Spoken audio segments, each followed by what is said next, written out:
Hi students, MCQ number 24. An inflated rubber balloon contains 1 mole of an ideal gas. It has a pressure P, volume V and temperature T. If the temperature rises to 1.1 times its initial temperature T and the volume is increased to 1.05 times its initial pressure V, then the final pressure has to be determined. Now we are going to apply the gas laws. We are going to combine Charles law and Boyle's law for 1 mole of an ideal gas. Before that, what are the given quantities I am going to write? P1, initial pressure is taken as P and initial temperature is taken as T and the initial volume is taken as V. Now the final pressure we have to find out. The final temperature T2 is 1.1 times T. So 1.1 times the initial temperature T. And the final volume V2 is equal to 1.05 times the initial volume V. So from this given informations, we have to find out first the value of P2. From that we have to find out what is the final pressure, that's all. That is the final answer. So I am going to write P1 V1. Okay, P1 V1 by T1 is equal to P2 V2 by T2. Now what is required is P2 alone. So other factors I will shift, okay, or P2 I will take to the left hand side. So P2 is equal to P1 into V1 by T1 into T2 by V2. So this is T2 divided by V2. So P1 V1 is what?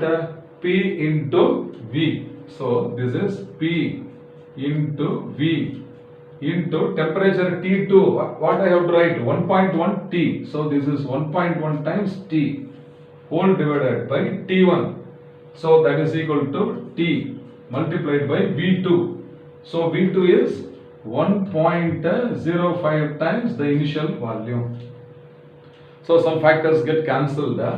This V and V get cancelled. This T and T get cancelled. So this is equal to 1.1 divided by 1.05.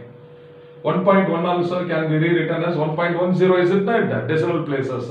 So I am going to multiply by 100 on both sides. Okay, into P. So if we multiply by 100, this numerator will become 110, denominator will become 105. Therefore, P2 is now equal to 110 divided by 105 into initial pressure P. Now both the numbers I am going to divide by 5. So how many 5s are there in 110 is 22. So this is 22 5s are divided by 105 is divisible by 5. So 21 times into P. So if you divide means the value will be 1.05 times P. 1.05 times P will come. Now you look at the options. It is not 1.1. It is not 1.1 times P. It is not equal to P. It is not less than P. It is greater than P. And it is lying between P and 1.1 P. So this number 1.05 is between what? P and 1.1 P. Therefore, so option D is the correct answer. This is found to be between P and 1.1 P. I hope you must have understood fine.